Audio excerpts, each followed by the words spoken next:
जनवरी 2025 इलुरु आंध्र प्रदेश। दो भाई रामाकृष्णन जो 10 साल का था और विजय जो 6 साल का था, दोनों की मौत स्ट्रीट से गोलगप्पे खाने के बाद हो गई। ये घटना सिर्फ बैड लक नहीं, ये लोकल अथॉरिटीज और फूड सेफ्टी सिस्टम का फेलियर है। हाइजीन के कोई स्टैंडर्ड है ही नहीं। कंटेमिनेटेड वाटर को ओपनली बेचा जा रहा है और पब्लिक हेल्थ को बिल्कुल भी सीरियस नहीं लिया जा रहा है। स्ट्रीट फूड का क्रेज बच्चों के लिए डेडली हो सकता है।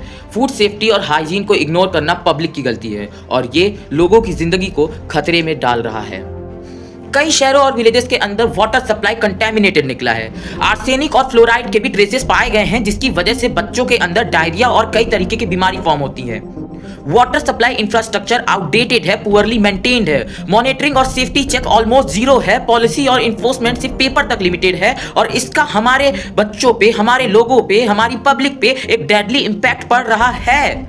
सिर्फ वाटर की अवेलेबिलिटी का क्लेम काफी नहीं है। अगर हम चाहते हैं कि हमारे बच्चे, हमारे लोग सेफ रहें, तो clean, tested and purified water को प्रायोरिटी देना होगा। रिवर, लेक्स, पॉन्ड, ये सारे वाटर बॉडीज काफी ज्यादा पॉल्यूटेड हो चुके हैं। इंडस्ट्रियल वेस्ट और प्लास्टिक डंप, इन सबको इन चीजों में फेंकने की वजह से सिटीज के अंदर स्विमिंग और फिशिंग जैसी चीजें एकदम इम्पॉसिबल हो गई हैं और क्रॉप इरिगेशन में यूज करने जाए वाला वाटर कंटेमिनेटेड हो गया है, जिससे अब क्रॉप्स की भी हेल्थ सही नहीं है।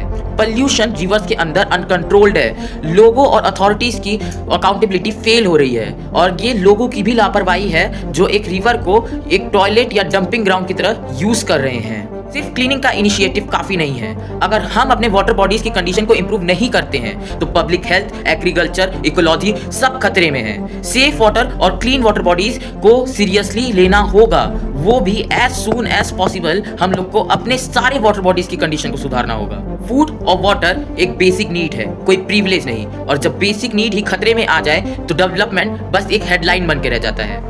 अगर मेरा बोलना किसी को एग्जैजरेशन लग रहा है तो डीएम करो, मैं उन्हें सीधा रियल न्यूज आर्टिकल्स और रिपोर्ट्स भेज दूंगा। So this was country talks part 4। अगले रील में हम लोग बात करेंगे condition of housing in India. तब तक के लिए फॉलो कंट्री टॉक्स, सोचो, समझो और बदलाव लाओ।